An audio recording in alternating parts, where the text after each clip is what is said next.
And this is Newsmakers. Today we have a guest who wrote a book called Bombing Harvey.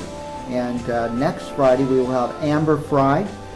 And the 17th, Friday the 17th, we'll have the Lieutenant Governor of the state of California, Abel Maldonado.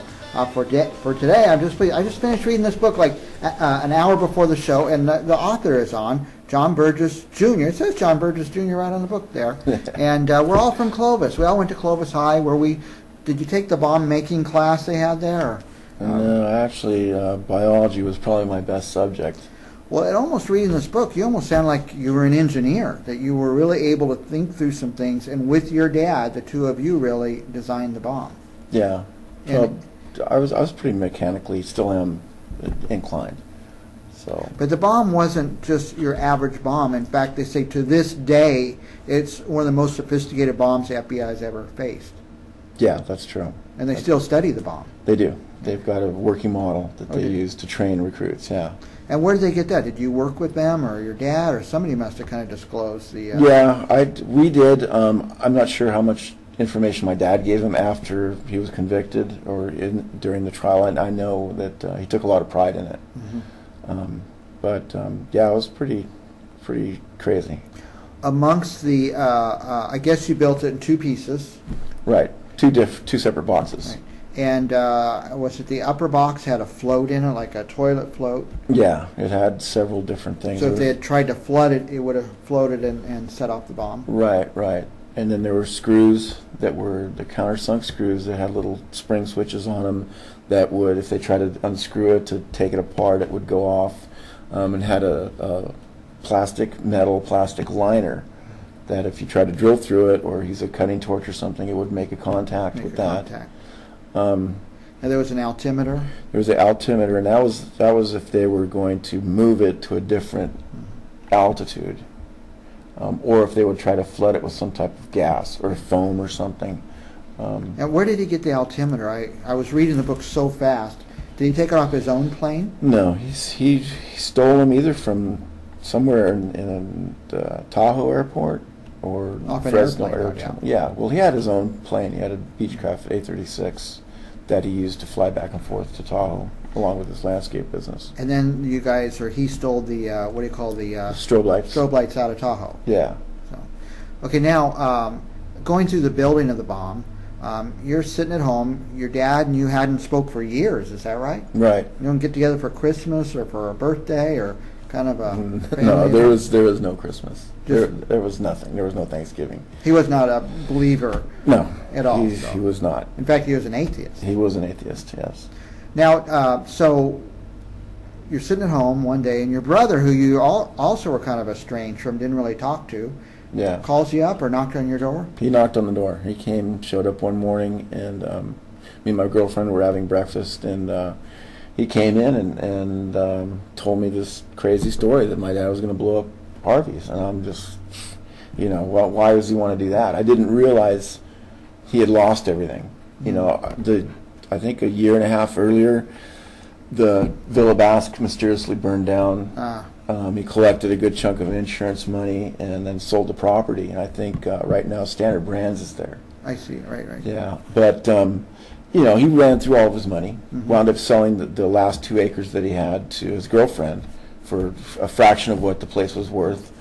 Was down to nothing. A lot of times when the person is broke and losing the business, there always seems to be a fire that follows somewhere. So even if they say, no, it was a legitimate fire, there still was a fire at a restaurant. Yeah, well, it was ruled arson, but they couldn't prove who did it. I'm not going to say who did it. Not that I know. But anyway, my dad was in Tahoe at the time, so he had an alibi. Yeah. But so your brother shows up and says, "Hey, Dad, you didn't call him Dad. You called him Big John. Big John. Hey, Big John wants to build a bomb. He wants you to come over." And so you went.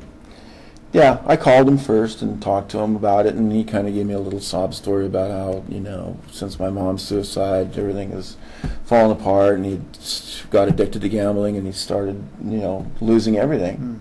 And apparently this opportunity showed itself. Now, did he feel that he deserved something from Harvey's?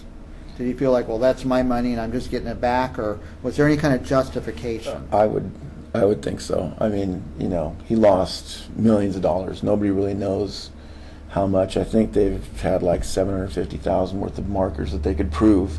But he was borrowing money from Harvey, and you know, it was putting a strain on their relationship. And apparently, Harvey Gross was having problems of his own with the Tahoe Regional Planning Association. And this stuff I learned after everything came out. That my dad said that Harvey put him up to it to satisfy the debt and whatever deals they made. Well, Harvey's was kind of the first hotel there, I think, or the first. It was. It was actually, I think, in 1934 was when he built it. And then Harrah's and a few others started moving in. Right. So his was an antique by then. Exactly. With a new, modern, slick-looking hotel casinos, and this group, the planning group, right, wouldn't let him expand, build, or renew. Exactly. Yeah, he was trying to get a 6-story addition and then remodel the outside facade and whatnot. And he was denied for 3 years. I think in 1977 was when he first started. He was denied. He appealed, was denied again, and his hands were tied. And you kind of allude to in the book, but you're not really saying it, that maybe your dad, from what your dad told you, your dad went to Harvey Gross, and said, hey, you know, maybe we could make a little accident happen or something. Yeah, that's what my dad told me. You know, once he was convicted, and he sent me some letters from prison. He was trying to get me to give him money to have a new trial because he said he was a patsy and he was set up, blah blah blah. And you know, it was the governor was involved, congressman. I mean, it was like, it's pretty bizarre From top to bottom. Yeah. So now, when you're constructing the bomb, you're what, 17, 18 by then? 19? I was either 18 or 19. And you actually had a hand in some of the design, and you had some good ideas that were actually incorporated into the bomb. Yeah, yeah. The liner was my idea.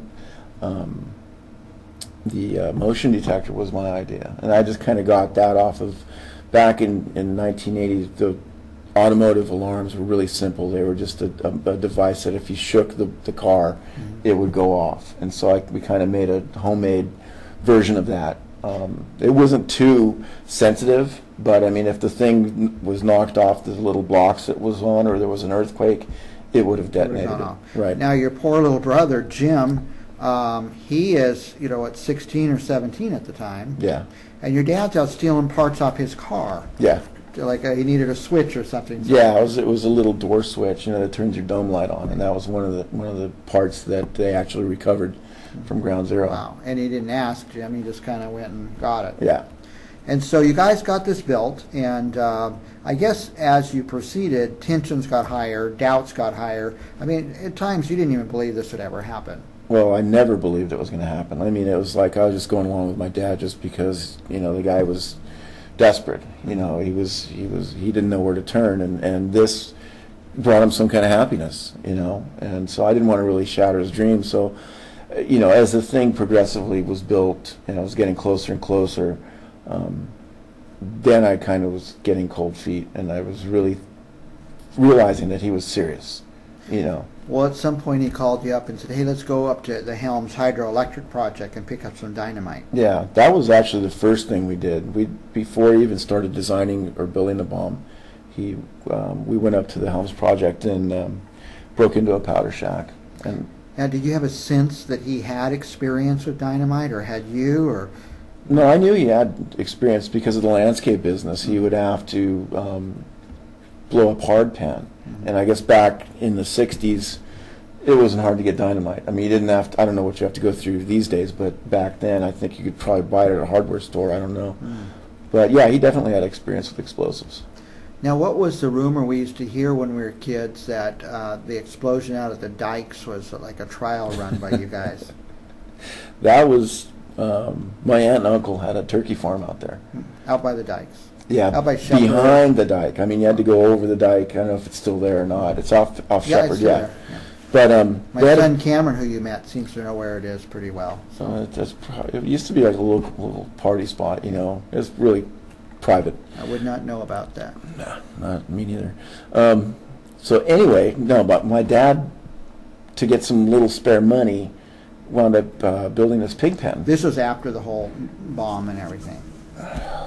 This was during the investigation. Right. It was after the bomb had exploded, and it was, I think, sometime in June or July of 1981. And it turns out he just had some dynamite left over. Well, apparently he stole more. I mean, this is he went back to the house So easy project. to do it. He just went up and did it. Apparently, he took my brother's truck one night without telling him, and went up and stole another 400 or 500 pounds of dynamite. So he buried it in. So the FBI is looking into him, investigating him, kind of watching him, and he goes up and steals more dynamite. Yeah, well, that's just how arrogant he was. Yeah.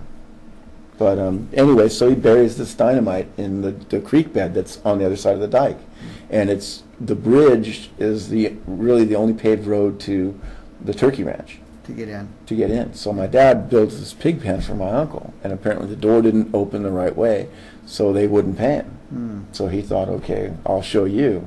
And I don't know how much dynamite he put under the bridge, but I remember I was working on a roof out in Clovis, and I could hear it. I felt it. Yeah. Wow. I didn't know what it was. I thought it was a sonic boom or something. Yeah. But the feds came the next day and they said, "Where were you at?" And I said, "I was right here roofing." And then it was in the paper, obviously, because I didn't know what they were asking me about. So anytime dynamite goes off, they come and see you. I would think so. Yeah. So I think, well, we have another minute before the break, but so you, your dad, your brother, tensions got high. In the end, according to the book, you didn't take the bomb to Nevada. No, we actually we were practicing loading the bomb into my van, and he had this block and tackle system, and he had a U clamp that was on the rope, and apparently he didn't tighten the nuts tight enough, and the thing let go. And while we were loading the bomb, we had to turn the casters backwards so they wouldn't bind on the way back down. So my brother was on one side, I was on the other, and the rope let go. My brother got his hand out, I didn't, and it ran right over my fingers. And there's no lift in it, like, let's just adjust it a little. This thing's really heavy. There was 1,000 pounds of dynamite, plus the steel was quarter-inch plate. It probably weighed, 1,200-1,300 pounds, at least. The book is Bombing Harvey by John Burgess, Jr., and we're going to talk to John a little more right after this.